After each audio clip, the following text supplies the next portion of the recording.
The phone screen flickered and died, 4% to nothing in a second.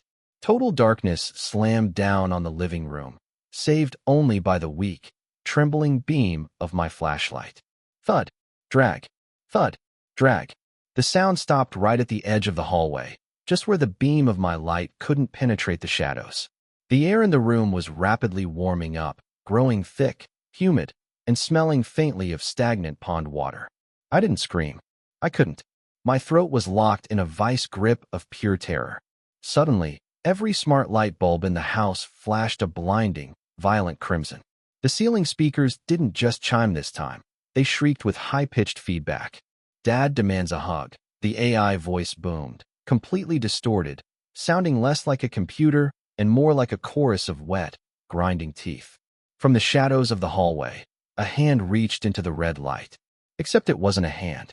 It was a shifting mass of pale, glistening tendrils that perfectly mimicked the shape of fingers. As the rest of it stepped into the light, my brain rejected what I was seeing.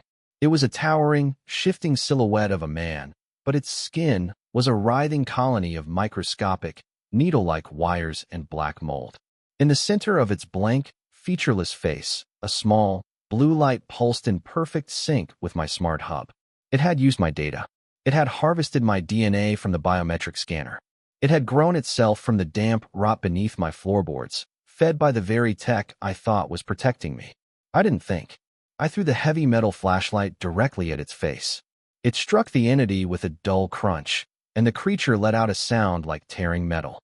I dove for the window, shattering the glass with my elbow, and tumbled out onto the wet grass of my front lawn. I didn't look back until I reached the edge of the woods. When I finally turned around, the entire farmhouse was glowing red from the inside. And there, standing perfectly still in the broken living room window, was the silhouette. My smartwatch, still clinging to life on my wrist, gave one final, violent vibration. I looked down at the tiny screen. Smart hub distance from Dad, 50 feet. Dad is catching up. The woods behind me suddenly felt far too small, and the red light from the house began to bleed into the trees. Follow for more.